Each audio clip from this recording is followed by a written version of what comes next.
ঘুমের তো উঠেই চলে গেলাম বিরাস করতে, আর এইদিকে অর্ধেক খাওয়া মাদুন নেও, এই মাদুনি কাকে কুকে হে সেতে মাদুনি নাই ফেলা। তারপরে আর কি ওই কেকে কুকে মাজন নিয়ে দাঁত মেজে নিলাম। এ নতুন না, প্রত্যেক দিনই করি, তাও আজকে তোমাকে দেখালাম। তারপরে আর কি নিজের কাজ করেই বেরোয় গেলাম লোকের লেবারি খাটতে। আর এই রাস্তাটাও দোস্তর বাইকের মতো ভাঙাচুরা। আর দোকানে এসে দেই সুরাজ কাজ করতেছে, চলে আইছে আমাকে দোস্ত আসবে আর পিছনে স্যালাসমন্টে আসবে না, এ তো হতেই পারে না। চলে আইছে সব কটা, আর এইদিকে গেছে হাত কাটিতে ভালো হয়েছে, এবার চলো কাজ। তারপরে আমরা সব মালপত্র নিয়ে বেরোয় গেলাম, আর বেরোলেই এগে ভাই খিদে, ওই কারণে আবার খাবারের দোকানে দাঁড়ালাম। নেও দেশো তো দোস্তর এক হাত বাস। তারপরে খাবার দাবার নিয়ে চলে আসলাম আমরা, এসেই সবাই লাগে পড়েছে কাজে। আর একটু কাজ কর তারপরে খাস, এর আগে গেলবে তারপরে কাজ করবে। এই তোর লজ্জা করে না প্যান খুলতেছিস? আর ওর প্যান খোলা দেখে তোর কি হয়েছে? আর এইদিকে শুভর বউরে কয় শুন্টু, তাই আমিও একটু শুভরে শুন্টু করছিলাম।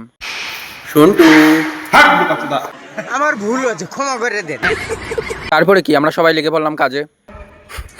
গালাগালি শুনলি তো? এই ভাড়া সরাতে গিয়ে গরমে আমাকে ফেটে গেছে। এই দোস্ত এই দেখ কাজ না করে ফোন দেখছে।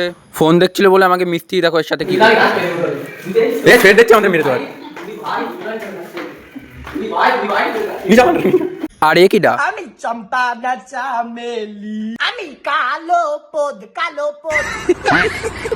এ দোস্ত এই দেখ শুভ শুয়ে রয়েছে।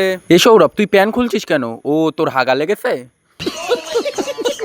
আর এইদিকে এরা আমার টাকা দিয়ে করছিল একটু জল নিয়ে আস, কলেজ জল এনারা আবার খাইতে পারে না, কিনা জল ছাড়া নাকি মুখে ঢোকে না। বলছে যখন নিয়ে চলে আসলাম আমি জল। আরে হাপাতের মতো করিস না, আমি দিচ্ছি। নেও আর একটু করো হাপাতের মতো। এই দোস্ত এই দেখ কাজ না করে ঘুমাচ্ছে। ও এটা তো আমি, এটা এআই দিয়ে বানানো, এআই। ঠিক সময় বলেছিলাম বাজারে বস, এই ট্যালেন্ডারে নষ্ট হতে দিস না। বলেন কি?